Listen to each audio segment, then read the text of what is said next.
up, folks? Welcome to another week. This is the Live Life Aggressively Show. This is Sincere Hogan. I have Mike Mahler on the other side of the microphone, but not on the other side of the microphone here at my house because the way I'm dressed right now, I wouldn't feel comfortable if you were here right now, man. I'm in the basement in Sincere's house right now. Well, I go show you. I go show you haven't been in Texas enough. There's no basement action happening in Houston. We would drown. We're sitting on a swamp. Well, that's also known as the first floor. Exactly.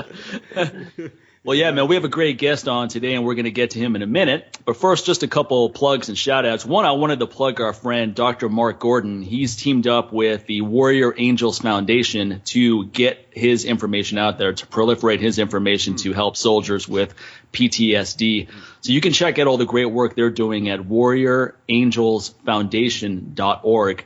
Definitely go over there, give a donation. This is something that we should all be concerned about. We should all do our part to help soldiers that have put themselves on the line and now are suffering the consequences and need some help so they can live productive, happy lives. So definitely check out warriorangels.org. Also, quick shout out to people that have been helping us. And by the way, I made a donation to this organization, which I wouldn't be able to do if it weren't for people such as the following who are not only supporting the show, but my company. They're using that coupon code LLA to get 10% off some great products. We have Pranit Mungali. He's from India, so I got to say his name in Indian accent. Otherwise, it'll be Pranit. Yeah, Pranit Mungali. It's like, no, you got to go Pranit Mungali. He'll appreciate that. He used coupon code LLA, and he placed a big order from India. And we have people around here that are complaining about placing an order because maybe the shipping fee's too high to send it from Utah to Ohio. Can I get free shipping, man? Come on. It's like, yeah, you can if you buy enough, so go buy some shit.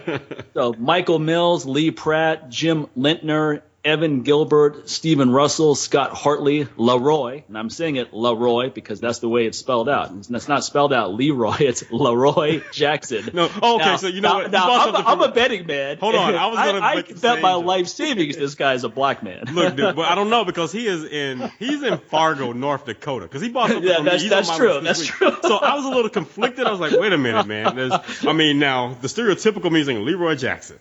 Okay, but then what if it's Leroy Jackson since it's Fargo, North Dakota? Because I'm thinking like, how many people that look like me are living in Fargo, North Dakota? It's cold, man. One or two. Exactly. He might be one of them for all we know. It's kind of like when we had Tyrone at that course in Canada, and I'm all looking around the room. It's like the only black guy I see here is Sincere. Where is Tyrone? and he was about as white as you could get. Tyrone that was there. Looked like he came off the set of Seinfeld.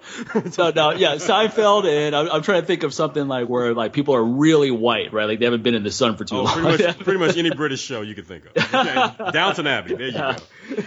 Exactly. Tony Flores, and Tony is a really cool guy. He's actually been a supporter of my stuff since 2004. He came out to my workshops, he's bought videos. It's funny because in the notes section, he's like, "Fuck the freeloaders." That's my kind of guy. Yeah, exactly. The LLA podcast on the back. Fuck the freeloaders. I love it. That's my kind of customer. Then we got Marcus Cajas, and he came out to our course last year. He's also another strong advocate of the show.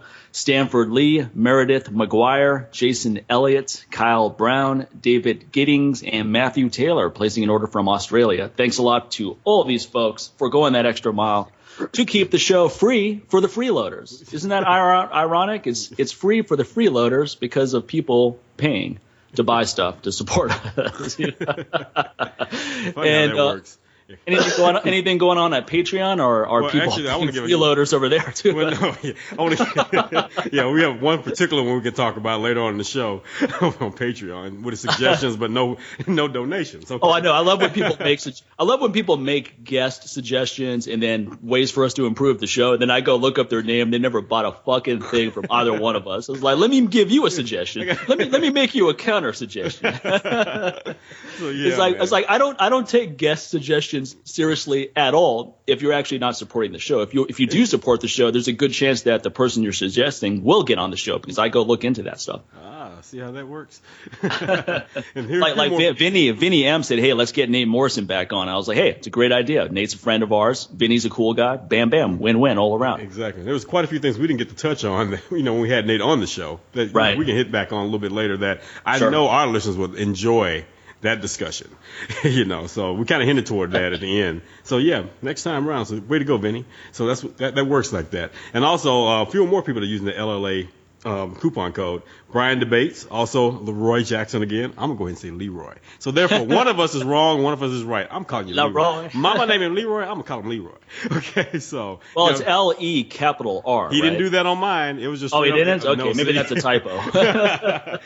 he got all fancy with you, but for me, I just get Leroy. You get Leroy. Okay. Oh man. Also Fred B. Hartman, Mark LeBird, or it could be Libert. It could be one of those. Also, Daniel Hakila and Paul Katz and also Adrian Deck.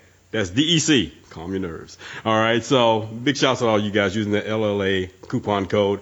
And everyone that keeps contributing to Patreon on a monthly basis, we appreciate that. So thanks, everyone, for, supporting the show the right way. All right. Let's get to our guest, man. Big time. Yeah, man. We have a legit nutrition supplement expert on the show today. And that's Jose Antonio, Ph.D. He doesn't like to be called doctor, so we just call him Jack Off. Dr. No, my name's Leroy. There he is. It's Jose. It's not Jose. Or Jose. So look, Jose, let's get to creatine monohydrate here. So we're going to just have a fun conversation today and get into some nutrition supplement categories and then see where the conversation goes. But the most well-researched supplement ever has got to be creatine monohydrate. Would you agree with that? That is absolutely true. And you guys have a really weird introduction, I must say. That's got to be the most entertaining introduction I've ever had. And in fact, you guys talked about the spelling of Leroy for like 5 minutes. I'm like, wow, this is. Oh, come on. That was about 30 seconds. It just felt like 5 minutes because it was so much fun. And I do want to meet the Leroy that lives in the Dakotas. Whether it's a black man or white man, I've got to meet that guy. Especially Fargo. I just started watching that show, Fargo. I know, man. With Billy Bob Thornton, which is a good show, by the way. And so I was laughing when I saw the order and it said Fargo. I was like, that's a real place? I thought that was just a movie and a TV show. Well, getting back to creatine, here's what's funny. I just, I teach sports nutrition at Nova Southeastern University in South Florida. Okay. And if you were to do a random sampling of faculty there, let's say in biology, they may not have training in sports nutrition, but hey, they know a little bit of science. Right. I guarantee you 99% of them think creatine has harmful effects on the kidneys, might cause muscle cramps. And the worst purveyors of that crap are actually athletic trainers and medical doctors. They, for whatever bizarre reason, feel compelled to make shit up about creatine. And it really is the most puzzling thing. And in fact, I have students that, they'll come to me and they'll say, hey, you're not going to believe what my doctor told me when I got my physical and my checkup. I'm like, let me guess. You're eating too much protein and creatine's bad for you. And they all sort of laughed and like, yeah, how come they tell me this stuff? I'm like, I have no idea. There's like 300 studies on creatine. I mean, who the hell believes all the stuff that's, all these myths that are promulgated on creatine. Right. But unfortunately, it's the medical community that's the worst when it comes to it. So it's really kind of puzzling. No surprise there, right? Right. But you know what? It gives the three of us. Yeah, exactly. Well, what they're selling is so safe. No side effects with Lipitor. Hey, that stuff's safe. Come on. I mean, if you can remember that you took it. Exactly. You may not remember the whole week after taking it, but hey, maybe it was a bad week. Maybe that's a good thing. Absolutely, yeah. But that stuff is good. I mean, I think anyone who's in strength power sports should be taking creatine. Yeah. And if you don't really give a crap about exercise, take it for your brain. I mean, it's energy substrate for the brain. So there's so many compelling reasons to take it. The question that people have to ask is, what's the compelling reason to not take it? Right. It's so cheap now, too, so you can't even use that as an excuse. Right. I mean, I started taking creatine when it first came out, creatine monohydrate, I don't know when it first came out, but early in its inception of popularity in 1993 or 4. Yeah, 92, I think. I remember I was a sophomore in college, and I took it, and I've been following a vegetarian diet for a long time. So when I started taking creatine, my body really soaked it up, and it was amazing. Like I just felt like every time I worked out for months on end, I was adding more weight. Wow. Well, hey, are you still vegetarian? Yeah, I have. I've been vegan for a long time. Since I'm 41 now, since I was 20. I've been a vegetarian since I was a teenager. Interesting. Huh. I don't meet too many of those. It's like interesting as like you make he's like interesting. You're making it that you're still alive. You're making that work. It's like meeting an atheist at church or something. Whatever. But hey, if it works for you, hey, keep doing it. Damn right, it works for me, man. You see my YouTube channel? You need to go check that out. Shit. Yeah, well, maybe I will. No, but with creatine, I think the whole kidney thing. Now, would someone's creatinine blood levels go up from taking creatine, right? That doesn't necessarily mean there's any kidney damage, but sometimes people correlate the two. Have you seen research with creatine that shows that? Actually, I've looked at the research on creatine. I've looked at the research on high protein diets. And for the most part, it has no effect on serum creatinine. You were talking about creatinine. Okay, yeah. Yeah, and creatinine is just a measure of renal function. I mean, you certainly don't want it to get too high or too low. Both would indicate kidney dysfunction. And there's no evidence that creatine or even protein per se has a deleterious effect on the kidneys.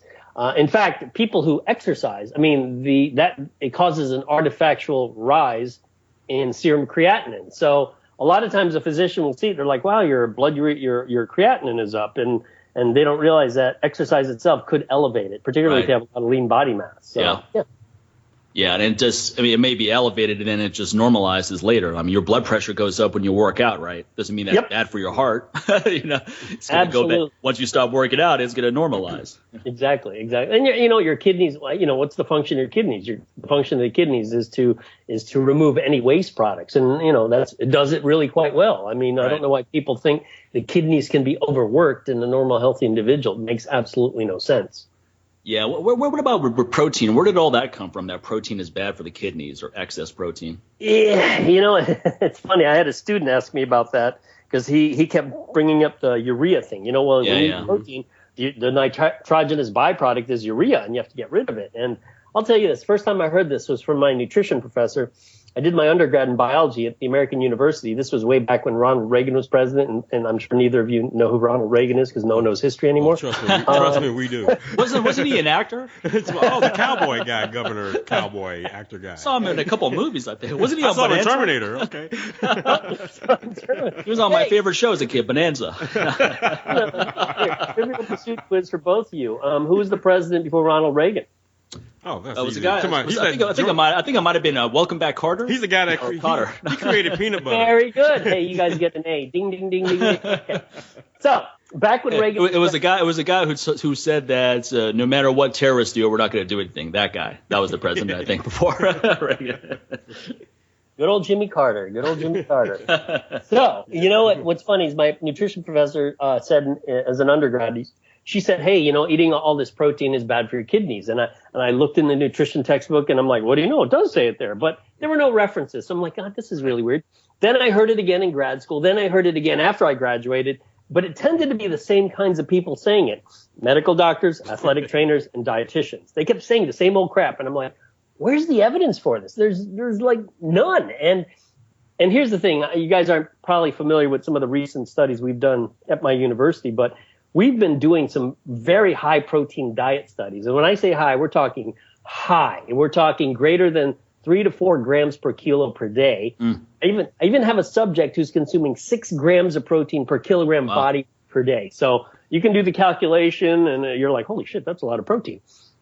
I've looked at their blood work. When you look at blood urea nitrogen, creatinine, glomerular filtration rate, and even liver function like AST and ALT, those are liver enzymes that go up when the liver's inflamed. There's not a darn thing that changes. Nothing changes in these people who are eating literally gobs of protein daily. And so I'm thinking, if they're not changing in kidney function, where does this originate from? And it originates from the silly idea that, and hopefully people listen to this podcast, at least more than just 3 of us.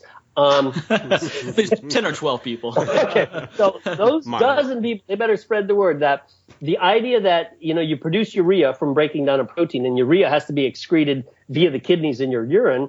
Somehow, because the kidneys have to do that work, it's bad for the kidneys. Well, this is how I would rephrase the question. And this is a little biology quiz for you two. Besides urine, where else would urea be excreted? Besides, you pee it out. Where else does it come out? You're gonna have poop. through the bowels, through your. That's one way. It's gonna come out through your tears. You got three things. You got, let's see, pee, poop, and just throw it up, man. Hey, 2 out of 3 ain't bad. Just like Meatloaf said, it's sweat. It comes out of your sweat. Right. So I asked the student. I said, so if you sweat, right, and all this urea comes out, does that mean it's bad for your sweat glands?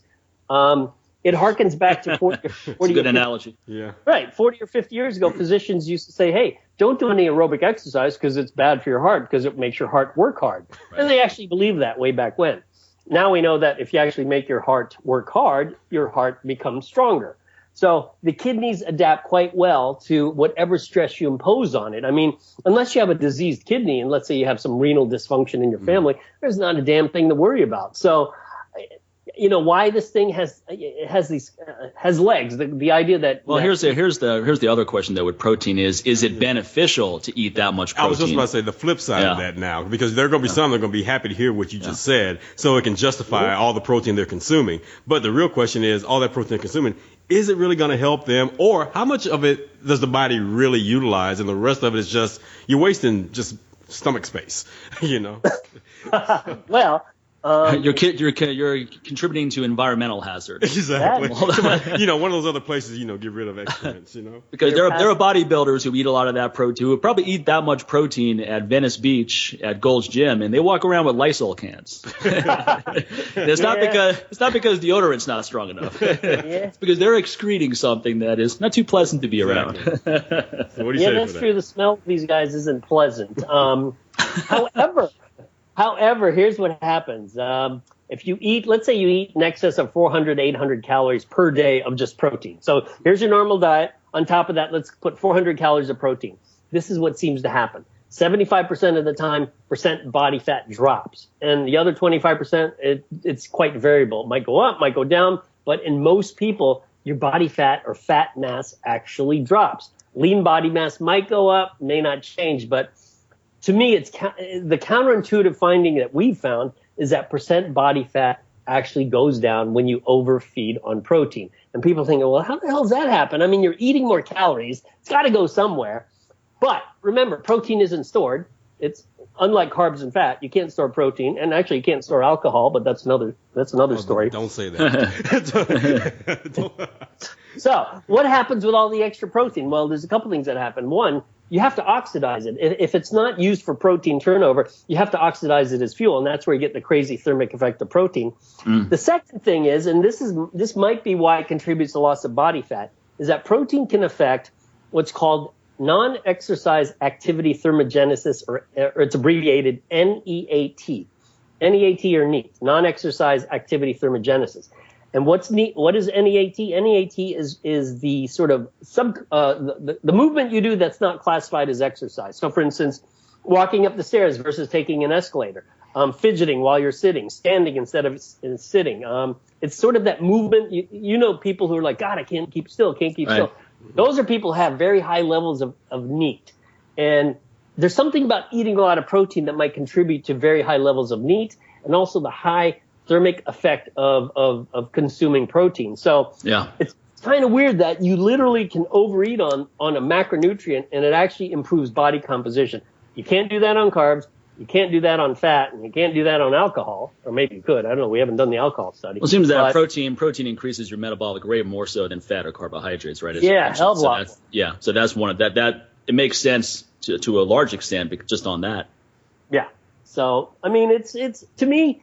If you've worked with, take bodybuilding out of the equation, but work with performance athletes, football, basketball, volleyball, MMA, boxing, there's been this, historically there's been, I think, a very misplaced emphasis on carbs as being number one and then deal with protein and fat, when in fact it should be flipped. Protein should be the preeminent macronutrient that you deal with, and then deal with fat and then deal with carbs, unless you're dealing with, sports like long distance cycling or long distance swimming or long distance running. But for the most part, most sports don't have a limitation based on muscle glycogen. So, but since most people sort of live in the bodybuilding world, not really in the performance world, they don't think of it that way. All they think about is, do I look pretty? And it's like, well, there's so many ways to look pretty, but I'm more interested in performance. So you got to perform. Is there a percentage breakdown you like to see between the macros? Yeah, what's interesting in our studies, we tend to see a breakdown roughly, and this is roughly of a third each. Okay. Third protein. So a balanced approach. Yeah. Right. And for people who like numbers, here's a baseline I use. I follow the rule. I call it the 1-2-3 rule. And the 1-2-3 rule is this: 1 gram per kilo of fat, 2 grams per kilo of protein, 3 grams per kilo of carbs, and you titrate them, particularly the protein and carbs, up or down depending on the sport. Fat, I tend to keep it at 1 gram per kilo, and you should get enough fat. But the protein and carbs, you can play around with quite a bit. Okay. So how would you change it for, let's say, powerlifting versus endurance training, marathons, things along those lines?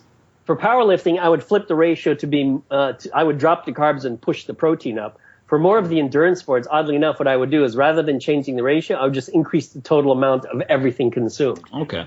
Because you expend so much energy and so much calories. So you're still staying within those parameters, just a larger amount of it rather than more carbohydrates. Yeah, and in fact, there's data on long distance cyclists who, when they follow their protein intake, they're actually eating roughly 3 grams per kilo or more. But the reason they're eating that much is when you look at the volume of food they eat, they're eating so much food that the protein intake, sort of by default gets really high. Right. And it's probably only like 15% of their total diet, but they eat so much stuff that it gets really high. Okay. Actually, just backtracking a little bit here on creatine, just a couple follow-up questions. Is 5 grams per day still the recommended amount, or do you like cycling? Not a fan of cycling at all. It doesn't make any physiologic sense because creatine is something you normally consume that's in meat. Oh, that's right. You don't eat meat. Sorry. So there's no need to cycle. Just take 5 grams a day, and you should be fine. It would be like someone who eats a lot of meat every day. What about a loading phase? Is that like say 7 days of 20 to 30 grams, and then you drop down to 5? Yeah, if you have not taken creatine in a while, then a loading phase would actually work because it'll get you to a certain point much quicker. But if you're on it chronically, it probably doesn't matter. You don't need a loading phase if you're on it chronically. Okay. Yeah. And anything else you take it with? What about taking it with orlipoic acid to increase absorption? What about all these new creatine variations? Is that all a scam? Or any of it useful? Let's see. Is it a scam or well? Is there anything better than creatine monohydrate? Creatine with sugar, creatine monohydrate with sugar, or creatine monohydrate with orlipoic acid? Any of those different combinations? If you mix creatine monohydrate, just add it to your protein powder or protein shake. I think you're fine. Okay. There's nothing better in terms of efficacy or compared to creatine monohydrate. Not creatine pyruvate, creatine nitrate, creatine. Well, that's a scam. Creatine ethyl ester. That's scamish. Particularly when you look at the claims made that it's like, 10 times better than creatine monohydrate, and the absorption is so much better. Yeah, how do they quantify 10 times? Yeah. And the absorption's already good. So how do you improve that? It's not like it's 10% absorption, Yeah, exactly. How do you improve 99.9% absorption? It's that 0.1, man. It's that 0.1. Right. Exactly. Crazy. Absolutely crazy. What about taking creatine with other things such as citrulline or beta alanine? Is there some compound benefit? Yeah. No, it actually there isn't. But here's the interesting thing: most people who take creatine also take beta alanine by default. Right. But it's not like there's a synergistic effect. There's just no data really. There's not enough data to say that. But both, in fact, those two are probably. And you could throw caffeine in there. 3 of the most effective ergogenic aids. I mean, I actually like beta alanine as a performance aid more so than creatine because it helps buffer acid. And if you're in a sport that you produce a lot of acid, I mean, there's nothing better than beta alanine. Even high volume training, like German volume training, beta alanine really helps with those. I say sets 6 through 10. You really notice a difference with beta alanine.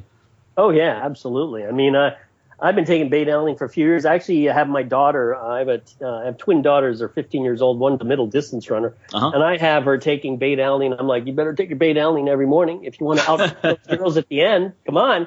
So I have had my kids on supplements since they were like 3 years old. So. Yeah, that's another good question. Because I remember you talked about that in the lecture. A lot of parents are afraid to give supplements to their kids. So what's your counter on that? Except Flintstone vitamins. Gummy bears. Yeah, gummy vitamins. Yeah, parents are kind of funny. They're willing to feed their kid absolute junk. And I have no problem with that. I mean, I give my kids, when they were little, I'm like, eat whatever you want because There's nothing that's more important for kids than total calories. You need total calories just to grow. Yeah. But parents in general are really quite afraid of supplements, and I don't know why. You're right. They love Flintstone vitamins, but God forbid you give them like a fish oil pill or something. You're like, oh my God, is that a steroid? And that's always the default. That's what I was about to say. There's probably this conception, like when they think about supplements, steroids, athletes. Yeah. Oh, I don't want my children looking like that now. Maybe 20 years from now when they can actually like go to the NFL and get a check and then, take care of me and buy me a house. But right now, no. That's probably where it's coming from. And I tell them, like, first of all, if your kid's going to look like, whatever, some muscular athlete, that would be amazing because it's just not going to happen. It's just, you got to train 10, 20 years before you look like that. So, but they really are afraid of it. But you're feeding your kids McDonald's and things like that. They're going to the drive-thru or they're going to Chick-fil-A because that's the healthier fast food option, with all that peanut oil. But, you're giving your kids that. Okay, first of all, they're not getting that many nutrients because, you keep saying that you don't have time to cook for your children. So why are you not giving them supplements? Why are you not doing that? Because they're missing a lot of nutrients, with the food they are missing a lot of nutrients.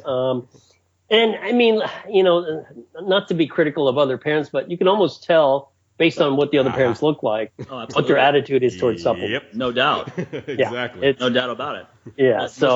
Most people I know who take supplements are health conscious people, right? So they're doing a lot of other things right. They're working out, they're eating right, and they're trying to get the extra mile of benefits by adding in some nutraceuticals. Oh, yeah. I remember when my kids were like 3 or 4 and we started them weight training and doing plyos and sprints and all this. And they didn't know they were working out. They just thought it was just goofing off and stuff. I'm like, hey, no, we'll attach a parachute to you and you can run really fast. And they'd be like, yeah, they're running really fast with a parachute, But, parents are like, your kids lift weights? I'm like, yeah. I mean, well, they don't think they're lifting weights, but they are. We make it a game and stuff. That's cool. And they're just so weird about it. It's like, oh, I don't know, little kids lifting and all that. That's just weird. I'm like, well, no, weird is sitting around playing video games is much healthier. Sitting there eating a bag of chips and judging me how I'm raising my kids. Exactly. Exactly. Because you're not getting much of a neat effect doing that. That's for sure. Hey, I like how you segued that. Yeah, it's pretty good there. I'm going to use that a lot. It's like, well, that might. Well, after all is said and done, what is your need right now? That should be like your counter to all that. Exactly. Don't worry about what my kids are doing. Worry about your need and just walk away. Good. Yeah, so creatine is one of those things. I don't know why people even still debate whether it's beneficial. And then the protein debates are kind of funny too. But we could spend the rest of the episode about that. But there's a couple other categories I wanted to get to as well. Now, glutamine. Here's where things get a little bit murkier. Some people still say glutamine's great for recovery, for improving, for lowering soreness, and for your immune system, et cetera. Others say that your gut just absorbs most of it, so it may have some gut benefits, but that's about it. What's your take on glutamine? It's interesting. I wrote a scientific review on glutamine. God, I think this was in 1996. So in 1996, I was a big fan of it. I thought, wow, everyone should supplement with this. It might actually help, particularly with immune system, so that you don't get sick if you exercise a lot. Right. But the data on it was really kind of wishy-washy. There was some, most of it actually showed like nothing, like a neutral effect. However, I'm not I talk to my science friends, and I'm not what you call a science purist. A science purist is someone who goes strictly on the data. If a study's done on 19 to 25-year-old males who are, between 75 and 85 kilos, then that's the only population it applies to. That's a science purist. Right. I tend to look at data and I sort of stretch it and I say, okay, who might it apply to? It might help. Now, interesting data on glutamine lowering the risk of upper respiratory tract infections, if you do a lot of exercise, like running a marathon, that kind of exercise. And it could possibly help. So, what's the trade-off? What's the worst thing that could happen? Well, the worst thing that could happen is nothing happens. And so if the question is you're choosing between nothing happening and something helping, well then, go with it. I mean, unless you can't afford it or something. But there's data also when they combine glutamine with alanine. It's a dipeptide. They combine alanine. The transalanine glutamine? Is that what you're referring to? I know it as L-alanine, L-glutamine. Okay. Yeah, I think we're talking about the same thing. Yeah. A friend of mine up at University of Central Florida did a study on it, and he found there's some data showing that it improves time to exhaustion. So it's one of those things. It's sort of like HMB way back in the 90s when when Bill Phillips said it was like DECA, and we're like, no, it's not like DECA. And then for like 15 years, no one gave a crap about HMB. Now HMB is coming back because, maybe if you work out really hard and you take HMB, it looks like it'll help. Yeah. So, Everything is circular. Maybe he meant it was like DECA in that it causes ED. Maybe that's the correlation he's talking about. Yeah. Because you just blew a lot of money, you didn't get any benefit, and now your testosterone levels have dropped from making that error, and you have ED. So maybe that's the correlation he was trying to draw upon. Possibly, yes, possibly. So. The HMB was one of those things that, like, people just kept singing that song for so long, and then they would say, well, look, now you have to eat at least a gram of protein per pound. It's like, okay, well, if you've never done that before and you start doing that, then you're probably going to benefit from that, right? Not taking HMB with that. And then it was like, no, you just need to keep upping your protein intake until you get a benefit. It's like, okay, well, how do you know what's causing the benefit now? Is it the increased protein intake or adding HMB to the mix? Yeah. And even then, people didn't really notice that much. Yeah, I think people now think that for HMB to work at its best, you have to really beat the crap out of yourself with exercise. If it's Aunt Millie who walks her poodle 3 times a week for 30 minutes around Boca Raton, HMB ain't going to do it. But if you beat the crap out of yourself, 6 days a week doing whatever, then HMB may actually help, So, but what about that new HMB analog that Muscle Tech is selling? The HMBFA? I think it's called the Clear is the brand name. Yeah, that one. Free acid form. Yep, that's it. Yeah, that actually is where some of the newer data is coming out. Not many people, here's the thing. I don't know many people who actually tried it, but the data looks pretty interesting. Okay. And there's even data, I don't know if it's that particular form, but showing that HMB can decrease body fat loss in well-trained rowers. So, and I know rowers train like crazy. So for them, body fat, that's pretty amazing. Yeah. Yeah, okay. I'm going to have to look into that a little bit further. Maybe I'll add that to the rotation at some point. Now, what do you think about nitric oxide supplements? Any benefit at all, or is that another one of those scam categories? You notice how I lead you in with what I think. True or scam? Now, do you think it works, or are you smart like me and you know it's a scam? It's kind of like that. Okay. Well, let's go back in history. Who actually started the nitric oxide category? As a supplement, or just like the researcher? The supplement category. Oh man, I don't know. I don't know who started the supplement category. There were so many that came out around late 1990s. Holy crap! I asked you the question. Now I forget the answer. Oh, Ed Bird. Ed Bird. Yes, Ed Bird. Okay. He was also part of the founding of EAS way back when with him and Anthony Almada. So. Oh really? Okay. Yeah. Okay. So Ed Bird started this category called the nitric oxide category. And it was based on the idea that, vasodilation, blah, blah, blah, nitric oxide goes up, muscle protein synthesis, blah, blah, blah. We can use the word scam if you want to call it a scam. I call it a sort of a fake category. Right, the reason I call it a fake category is because if you actually look at the products, I've looked at these, quote, nitric oxide products, I'm like, yeah, that would work, but none of it works based on nitric oxide. And that's sort of the kicker.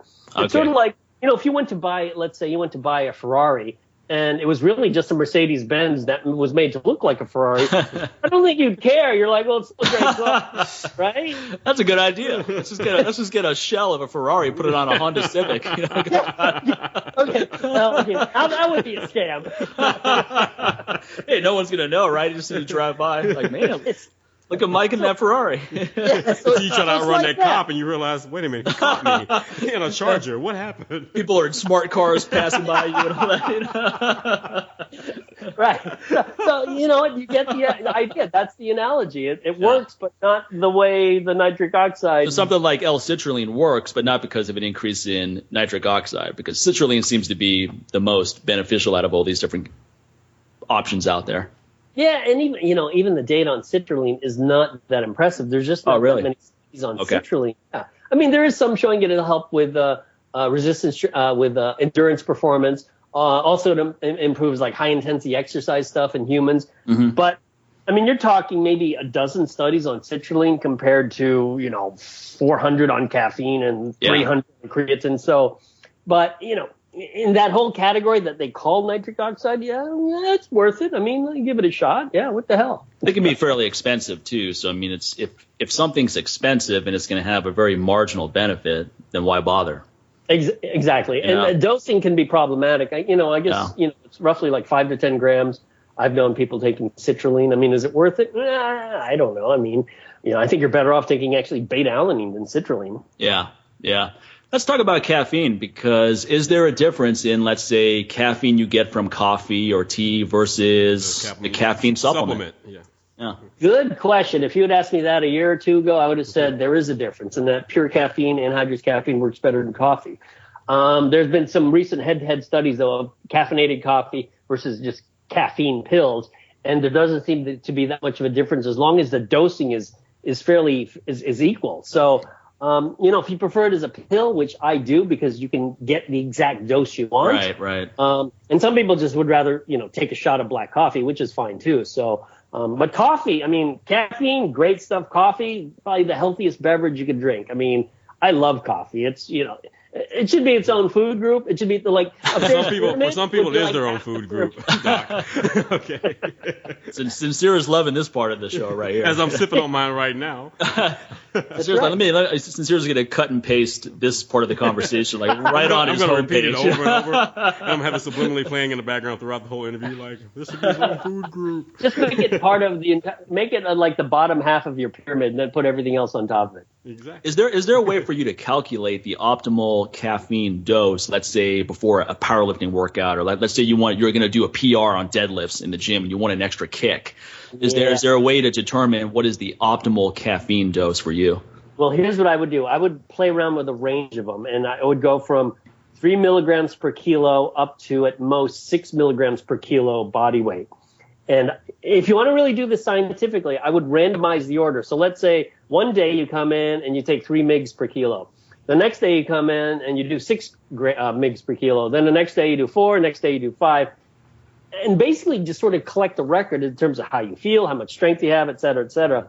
And for most people, if you were to just sort of pluck the average person and say this is the dose, 5 milligrams per kilogram seems to be the most commonly used dose that's effective. When you go below it, it doesn't work quite as well. When you go above it, people I feel like shit. I got, my head hurts. I got a headache. So 5 milligrams per kilogram seems to be the best dose for most people. Not all people, most people. So I would take around 450 milligrams, looking at my body weight, calculating that real quick. So basically about 2 cups of coffee, man. Yeah, 450. Well, a cup. What? A good cup Sincere is what, 150, 200 milligrams? Something like that. Yeah, whereas on the flip side, you have some people who love their energy drinks and they'll take that instead, and that's about like 2 cans of energy drink. But look how much sugar you're getting in place of that. Yeah, right. Because I know those people are listening right now. They're like, oh, that's 2 cans of Red Bull. I'm good. Like, no. Back up. You know what? Red Bull, actually, like the regular. It's 80, as a matter of fact, because it's 80. Not that much Red Bull. Yeah, exactly. Yeah. But basically, the thing they used to reference all the time when I worked for them, it's like basically, 1 can of Red Bull compared to a cup of coffee, which has 200 milligrams. I said, no, a caffeine supplement, the actual caffeine pill would have that, but not a cup of coffee per se. You'd have to actually have 2 cups of coffee to equal that one supplement, that one pill, that caffeine pill, and then go from there. So, yeah, Red Bull has about 80 milligrams compared to a cup of coffee, which has and there is some good data on Red Bull. There's about 12 studies on Red Bull. It shows believe me, I know. They drilled us with that so much. Were they funded by Red Bull or or who studied? Actually, most of them weren't. Oddly enough. Yeah, they weren't funded by Red Bull. Okay, it was Red Bull's parent company that funded it. Got it. It's someone who could benefit very well from their number one investor. Drink. Yeah, the energy drink, and maybe Coke has some to do it because they have their own little energy drink. So, it's always you always got to follow the money. Okay, who's funding? Yeah, because who would fund it otherwise, right? If exactly. They're not, what's their benefit? Who gives a shit, really? Like, why would I fund a study just for the hell of it? Like, hey, because you're a nice guy. I like energy drinks. Well, hey, I like donating money to charities, but a supplement study. There's got to be something in it for me. Come on, supplement study for Red Bull. I don't know if that qualifies as a charity. Now, is there any concern in taking too much caffeine? Right? Let's say you take. Would you do this also? Okay, you're saying I'm pretty much going, 3 to 5 milligrams per kilogram of body weight. But would it be more beneficial also not just to rely on that? Let's just say if they take the supplement or they're drinking coffee or whatever, pre-workout or whatever. Would it also benefit them more to drink water throughout this time? So, because you're saying that, they're like, oh man, I feel like shit, I have a headache, blah blah blah. A lot of times that's coming from, just. Again, they use like an energy drink. There's a lot of sugar in it. That sugar is going to dehydrate them and things like that. So what else should be going on with that? What else should they be taking or consuming besides just the caffeine?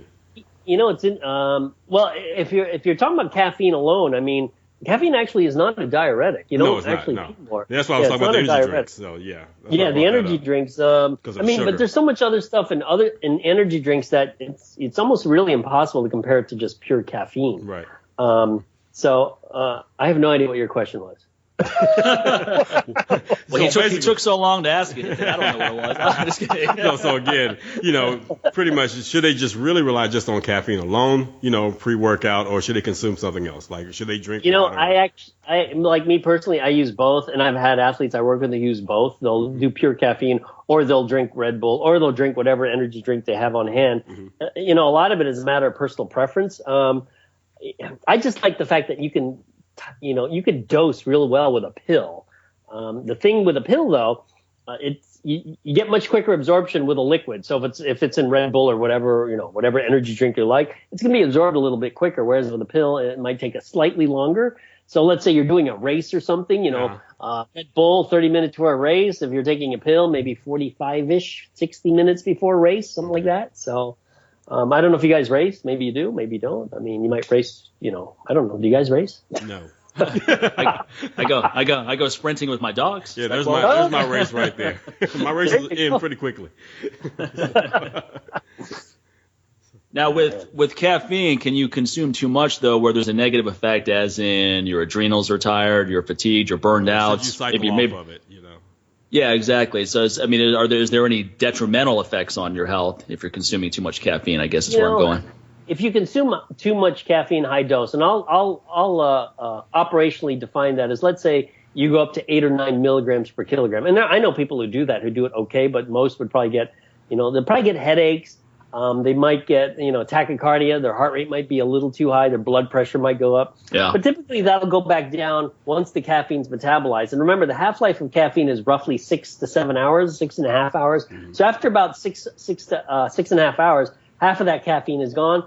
After another 6 hours, half of that half is gone. So once you metabolize it, you're fine. However, you can overdose and kill yourself on caffeine, taking about 10 grams or 10,000 milligrams of caffeine. That's a lot. So that's enough to kill a blue whale, probably. That's a lot of caffeine there. Yeah, exactly. It's probably more the additives that people take with coffee or whatever their source of caffeine is, whether it's this energy drink or a coffee with a lot of sugar and cream and so forth in it. That's the issue than caffeine itself.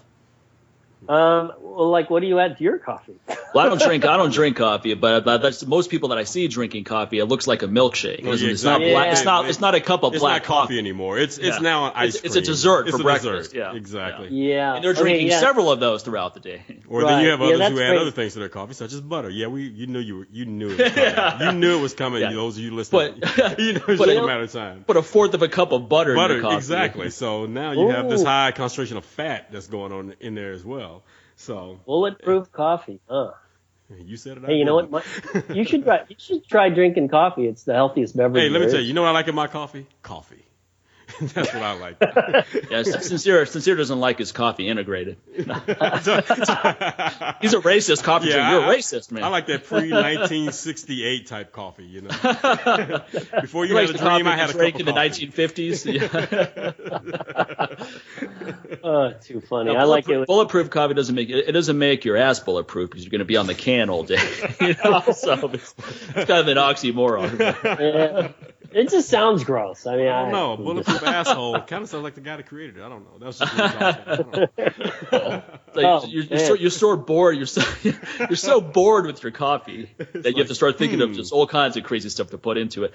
Like someone was telling me about a friend of his who cooks 2 eggs and then blends that into his coffee. Oh, come on, man. So I was like, why don't you just eat the eggs and then have a cup of coffee with your eggs? With it. Come on, just have you don't have to blend it all together. We're not the Jetsons right now, where we have to put all of our meals into one little can of something and drink it from there. Let's just stop this madness, man. That's nasty. Nasty. God, I can't even imagine. What other stimulants do you like, if any, besides caffeine? Is there something else that we might not be aware of? I was really bummed when the FDA banned ephedra. I love ephedra. You know what? That's a common thing. Almost every guest that we brought on, especially doctors, PhDs, all that, that is the one thing. It's the common supplement that everybody like, man, I just really wish. Well, that's because his work productivity went down by threefold. Exactly. Dr. Antonio's over there going, man, I just can't get this thesis done. I needed to get through teaching a bunch of 18 to 21-year-olds. Now imagine that. You're exposed to 18 to 21-year-olds who at that age, they know everything. They know everything. Yeah. So it's like, holy shit, I need help. So when ephedrine was legal, I mean, all of us have tried it out. Do you think that people just took too much of it? That was an issue for them? Again, it was something where they should have had a more precise dose? I don't know if they took too much of it. I think there was definitely, the FDA wanted to use it more for political reasons. They wanted to protect the pharmaceutical industry, Yeah. But very few people abused it. I mean, it was actually, here's the interesting thing. It was one of the few effective, not only supplements, but look at the drug category, that actually promoted body fat loss without exercise. I mean, nothing can do that. That was the only thing. I'm like, wow. It seemed that it has somewhat of a muscle preserving effect as well. Yes. Right. Oh, yeah. I'm glad you brought that up. That was one of the sort of side benefits people didn't think about. It's like, wow, it preserves lean body mass when you diet. And I'm like, wow, that's even better. For all crazy people who diet. I mean, I don't diet. Did you like the ephedrine caffeine stack? I mean, the aspirin was part of it as well. It seemed like aspirin was just an add-on, or was there any real benefit? No, not the aspirin. I mean, it was definitely the caffeine and that combination was what it was like. People took the aspirin because they got headaches from taking it. You're gonna get a headache from being so wired up and not drinking enough water. So let's just throw aspirin in the mix. It's a preemptive strike. That didn't do much. But caffeine and that was like the dynamic duo. You can still get ephedrine. I mean, it's still you can't get it at GNC or the vitamin shop, but I mean, it's available online. I don't know if that's a gray area in terms of legality. But you go to any truck stop, anyone who drives across the country, you stop by one of those gas stations, which doesn't even have a brand name. It's just called gas. It just says gas on it. Yes. You go to the counter, but you have to go inside to pay. You can't pay at the pump. There's always a bunch of ephedrine pills right there on the counter. Yeah, and certain little Chinatowns and places like that, if you go to those little places, they have it as well. So yeah, it's still out there. And the normal substitute you see now for ephedrine is synephrine. It works marginally well. There's data on synephrine with caffeine and things like that. Doesn't seem like that has the same kick. Yeah. It does. Ephedrine was too much. I found ephedrine was too much for me. I'm just naturally high energy. When I took ephedrine, I was just bouncing off the walls. But I always felt that the dose was too high for me, 25 milligrams. If I kept it at, let's say, 5 to 8 milligrams, 10 milligrams, I think that probably would have been all right. But that's because you're a vegan. So I have so much energy because of that? Okay. You're like, I'll take that. I'm not wasting all that energy digesting that 4 grams of protein per kilo you're taking. I can spend more time in the gym instead of the toilet? Okay, perfect. I'll take it. Too busy deadlifting 500 pounds like it's a hot air balloon. You're too busy dead dropping 500 pounds. So I agree with you on the political reasons, though. That was just something that politicians could jump on because it was all over. It was a good news at that time. Yeah, just like andros were, right? Exactly, like steroids or anything else these days. It was just a good distraction, man. Well, that makes me brave. What did you think of the whole pro-hormone category when that was hot during I think it was late 90s, early 2000s? Yeah, the pro-hormone category. I actually did a few studies on pro-hormones, and what's ironic is the consumer that most frequently bought it was the one that it did nothing to. And that would be young guys, young males. Pro-hormones didn't do shit. Yeah, but if you were a girl, 19 trying to take a testosterone booster. Yeah, exactly. But girls, it definitely helped girls. I mean, I knew a lot of girls who were taking it, and it was almost like taking really low dose testosterone. So for that population, fine. I'm a big believer in freedom and liberty, and I can't believe it's banned. I mean, if people want to take pro hormones, let them, but they're banned, and so what the hell? They're going to ban everything. I think you did a study on pro hormones and how it affected these women's clits, right? Isn't that correct? Wasn't that in one of your journals? Well, yeah, it required manual, it was a very hands-on, study. It's a very hands-on study. My wife doesn't listen to this. She's like, what? So that's well, if you want to be part of, we're going to do a follow-up study, and it might require for you to measure it orally. Ooh, I don't know if I want to measure that. Oh God! Just put a really bad visual out there. This is what happens when you're not used to coming on a show like this, right? It's like we're making all these these like off of these just like raunchy jokes, and then he's like, "Oh, okay, cool, I could be one of those guys too." You just throw it out there. you know you're good to shock one of us. You're like, whoa, Dr. Antonio, that's going too far, man. I'm gonna do an oral exam and see what these 9-inch clits look like. You know, it's funny. I had a friend who, and I can't mention names, all these people, who dated a female bodybuilder, and he was like, it's like, God, I guess you could say blowjob. It's like giving a blowjob to a girl. And it's like, what? And you're like, you know what? I'm sorry, I cannot relate. I have no idea what you're talking about. This guy finally came out of the closet. Exactly. Right? He was halfway out. That's a gateway. That's like his first step in accepting his sexuality. It's like, no, I don't want to be with men. It's like, let me just go with a female bodybuilder. Okay, I'm ready to take the next step now. I'm sorry, Mike. I'm still laughing. You said 9-inch clits. It just sounds like a cover band of 9-inch nails. Yeah, right now there's 5 women out there who want to be a cover band for 9-inch nails that are going to take that name. You're welcome. I'm going to go trademark that sucker right now. What's the demographic of your listener? Do you have any idea? Our demographic. Grown up. Don't play the show in the car with your kids. Yeah, we make sure that we put that MA rating on there, and if you get pissed off, like, oh, you guys should have been talking about, hey, that's why you have that rating on there, buddy. So it's up to you. Don't get pissed off when you show up to an R-rated movie like, I can't believe they were having sex in that movie. It was an R-rated movie, man. Come on, pay attention. So yeah. There's always someone who's going to get offended by something. That's sort of the sad. You know what? If you're not offending someone, then you're not fucking doing anything with your life. Look, anyone who listens to our show and gets offended, I'm offended that they thought the show was a fit for them. I'm offended that they thought my business model was a fit for them. Like, they came to my website and said, oh, yeah, this guy seems like my kind of guy. And they're like, oh, I was so offended by what you said. I was like, man, I'm offended that you made it this far. Yeah, how did you end up on my website? That's the true signs that we know that someone just started listening to the show on this episode. Like, I can't believe you guys said that. Why not? Have you not been listening to our show before? What about the other 147 episodes? I'm like, how did you not know? You guys do have a lot of episodes, by the way. A lot. Yeah, we've been doing it for a minute. Doing it for a while. Don't you get tired of talking? Well, that's what Sincere is here for. I get tired. I can let him talk for a while. He gets tired. Let's me talk for a while. You got to get 2 talkative people to do a show, and then know when one of them needs to know when to shut the fuck up.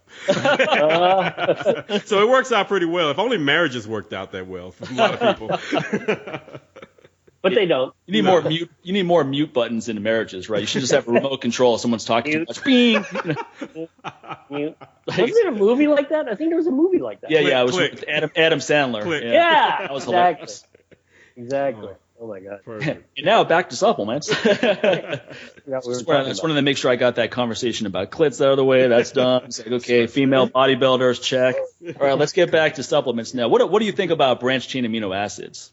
The branched chains. Marginally, if you're consuming a high protein diet or even adequate protein diet, I'm not sure the branched chains matter that much. I know there's some data showing that if you take it, it might decrease delayed onset muscle soreness, which might contribute to you working out harder the next day. Yeah. So interestingly, the people I recommend it to are not people, strength power athletes, because I think there has to be some sort of inflammatory process present in order to get muscle hypertrophy. Right. I actually recommend it more to endurance athletes so they can recover for the next day so they can work out, because muscle hypertrophy isn't part of their shtick. I mean, it's not important. So, but for the strength power guy, the bodybuilder, it's marginal. Okay. So taking 10 grams during your workouts and stuff like that just seems I think you're better off not that beneficial. Yeah, I think you're better off taking actually 10 grams of either whey or actually 10 grams of the essential. Okay, so taking actual protein powder. Yeah. Just mixed with water during one of your workouts. Exactly. Okay, that's interesting. Exactly. Yeah, and it's, I think on a cost to benefit ratio too. With a protein powder, you're getting all the amino acids, all the essential ones. While branched chain aminos, you're just getting 3. You're just getting the 3. Right. I mean, you are getting leucine, which is the most important of these. Sure. So maybe just adding leucine to a protein shake would just bump up benefits. That makes a little bit more sense. Yeah. Cool. Okay, so branched chain aminos. Let me go ahead and throw that away. I've got some in my kitchen right now. Just chuck that. What about, one thing that a lot of us who've been working out hard for a long time, you start getting these joint issues and you're just a little bit more beat up. Or do you find things such as glucosamine, acetylmyristolate, chondroitin, MSM? Do any of these? Have you come across research that shows any benefit for any of these for strength training athletes? Glucosamine, great. Chondroitin, I mean, usually chondroitin is with glucosamine. Right, MSM, right. There's some good data on that. Uh-huh. I actually been taking glucosamine for, I'm 53. I've been taking it for well over 10 years now. It has alleviated whatever symptoms I've had of joint pain. So, Okay, great.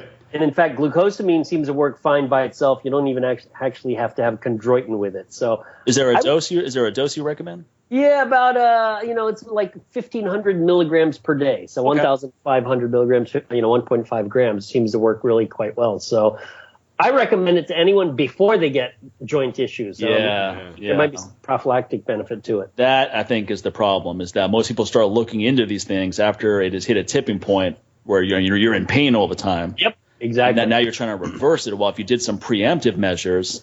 Well, that's when it's usually advertised to folks like that. If you look at something like any show that's pretty much geared to any station that's geared toward an older generation, like the Game Show Network, or things like that. That's all Matlock Marathon. Yeah, exactly. or TV Land and all those channels. Murder, She Wrote. Yeah, all those channels, they're pretty much catering to people who are they're already suffering through these things now. And so they're trying to put them off like, oh, you need this now. No, you needed this before that.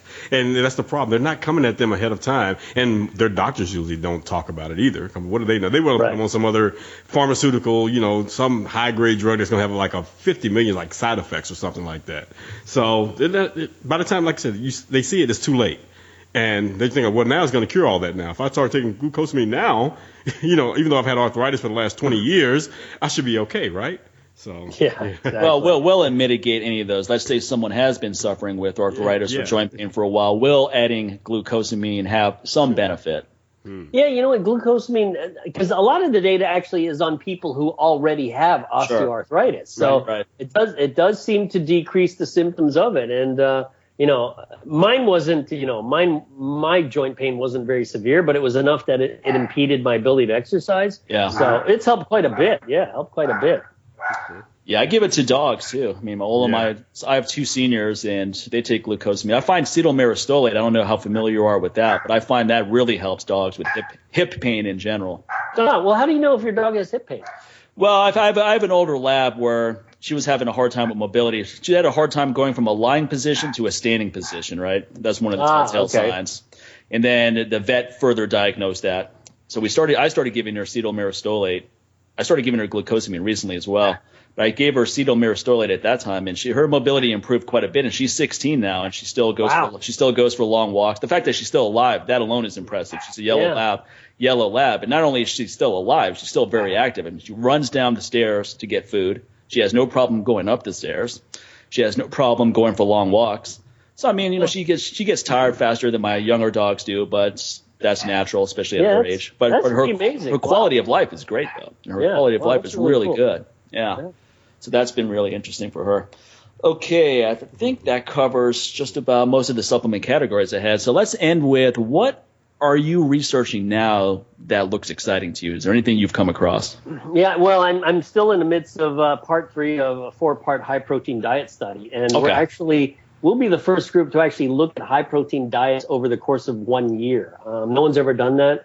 And on average, these guys are consuming 3 grams per kilo, which, if you ask any doctor, dietitian, athletic trainer, they would all agree that's pretty high. I mean, 3 grams per kilo, most people don't get it that high. So if over the course of 1 year, 3 grams per kilo has no, harmful effects on kidney function, liver function, then hopefully it'll sort of put to rest the idea that it's bad for you. But I guarantee you, someone will say, oh, what if you did it for 2 years? There's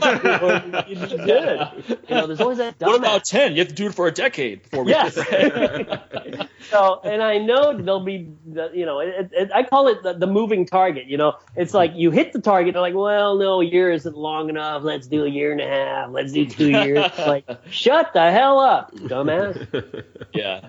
It's funny how when even after you have data to support whatever you're proposing, there's still going to be those naysayers. But those are people that just don't want to They just don't want to do anything. Those are the same people in life who just don't believe anything will work. It's like, I don't want to quit a job I hate and pursue my dream because it won't work out. So I'm just going to stay here for the rest of my life. It's that kind of mentality. Yeah. Well, hey, where can people find out more information about you? Do you have a web? Actually, it was hard for Sincere to find information. I can find just about any damn thing, man. I can actually find that bodybuilder with the 9-inch Clint that you were talking about. Yeah, we're gonna get her on the show next. What's interesting is I actually have taken stuff about me off the web, and I've actually just promoted, the ISSN, International Society of Sports Nutrition. I have a very short bio I put up there, but you do. I don't put my bio anywhere because I want people to know about the ISSN as an organization, come to our conferences. For instance, our national conference is in Clearwater Beach, Florida next year, second weekend of June. Some of the best sports nutrition science and also some strength and conditioning science that people presenting at our conference. It's full 2 days, 2 tracks. Some of the best, really some of the best scientists in the world come to our conference and present. Is that in Florida, where you're based? Yep, Clearwater Beach, cool. Florida. Awesome. It's beautiful. You guys should come and you can suntan on. I'd love to check that out. It sounds like a great event. Yeah. So anywhere else? You're on Twitter. I'm on Twitter. My handle is Jose Antonio PhD on Twitter, and also you can find me on Facebook, but. There's a lot of Jose Antonios because apparently there's a lot of Mexicans. Folks, there's no in Texas, and you would be correct. Okay, when I typed in Jose Antonio, I had like 7 guys from El Paso. I'm thinking he's not one of these guys. No, he's not the guy who has pictures of his handle on his Twitter profile that we were referring to in the last couple episodes. Yeah, exactly. Well, hey man, great having you on. Really informative. Love to have you come back soon. Really interesting conversation. Fun. You guys have I've done a lot of interviews. And I've interviewed people. This has got to be the most fun, being interviewed by anybody. So thanks a lot. Hats off to you guys. Thank you very much. You have a great day. Great talking to you. Take care. All right. Thanks, buddy. Appreciate it. Bye-bye. Take care. Bye. And that again is Jose Antonio, Dr. Jose Antonio, PhD. Check him out on Twitter, Facebook. He has a couple of lectures on YouTube that I saw the other day that were pretty interesting. And I think he has a book. I know he has a book. I forgot to ask him about that, but I know he has a book that he put out a couple years ago that was on actually sports supplements. But the thing about books that came out a couple years ago is that it's already antiquated now. Right. So it's like buying a book on supplements from 10 years ago. It's not going to be completely worthless, but there's going to be. It's gone from a science book to a history book. Yeah. It's like stuff that we thought worked back then. Some of it may still be true. Those are the books that had like articles on why Tribulus is going to be the next best thing. Right. And now we all know that sucks, even though people still sell it, even though it doesn't do jack shit. But back then we thought it had some promise. That's just the thing about information. Training tends to stand the test of time more, right? Like if you look at a lot of the old-time strongman advice, a lot of that is still really good advice now. Yeah. Yeah, that's why you have people trying to go back and see what these guys did, and then they try to get the rights to it since it's free information, and then they repackage it as their information. So they'll add some footnotes to some of these strongmen's old books, because it's public domain, and these guys. Well, Matt Fury did that with Farmer Burns, right? Yeah, Farmer Burns, that book was out of cycle, and then he bought. I don't know if it's the copyright or whatever else you can buy for it. Maybe he didn't even buy the copyright. No, he just started public domain. And it's public domain, so you can. So he just started publishing it and selling it, even though it's basically free, that information. Right. So. Good old so that's what happens. You don't have any of your own ideas. What do? Repackage someone else's, literally, and sell it. A couple of footnotes in there, like, here's what I feel. Blah blah. He's not even trying to create a book based on that guy. He actually took that guy's book. I'm gonna take this book and put it back out again because you dumbasses couldn't find it, so I'm gonna help you. So hey, someone else did that for some of the old time strongman stuff as well. I remember John Himes what's that guy? He actually had like the website, wasn't it oldtimestrongman.com or something like that. There's that one too. He's a good guy though, actually, but he's taken books that no one can find actually, and it's just made them available for the marketplace. I think Zach Evanish did it with the Russian Lion. That's who did it as well. George Hackensmith, exactly. Yeah. Exactly. So yep. That's the fitness industry there, folks. We could talk about that for a long time, but we're gonna wrap this one up. So again, use that coupon code LLA. Go get 10% off some great products at MikeMahler.com. And how about your site? Same thing. NewWarriorTraining.com. Use that coupon code LLA, 10% off all our products. Also head over to Patreon.com/LLA podcast. Become a monthly supporter of the show. Go ahead and start off in that little block where it says 1. Put a 0 behind it or any other number behind that, or at the very least, you can put $5 in there and just support the show each month on a monthly basis, and that helps everything keeps going around here. And somebody got confused because they thought, like, when they see that $500 goal or whatever, they think that's they think like, oh, is that's what it costs you guys to produce the show? I'm like, one guy's like, why are you paying so much to be listed on Stitcher? I was like, I'm not paying to be listed on Stitcher because no one pays to be listed on Stitcher. No, here's what happens, man. It's like when you sign up for Patreon, you have a set of goals. They ask you to have goals for every little I don't know how to put it, so pretty much that was the first thing. I was like, all right, we'll start off. Let's see if we reach 500 before we increase that or whatever. And we're doing fundraising for our time, basically. Exactly. It takes a lot of time to do the show. And in terms find of good the actual guests, do the show notes, and do the production, do the edits. And trust me, it's worth way more than $500 freaking a month, folks. Yeah, instead of worrying about that, make a donation. Yeah, just make a donation. You went out of your way to go to the page and then and then come ask us why we're paid this much when you could have made a donation and just kept your advice to yourself. That was another option. And it wasn't well researched advice because the thing that was suggested, I'm like, that's not for this particular situation. That would be more toward bands and artists and things like that. Nice try though, but hey, just go ahead and make a donation next time. Be a lot easier. We won't argue with that.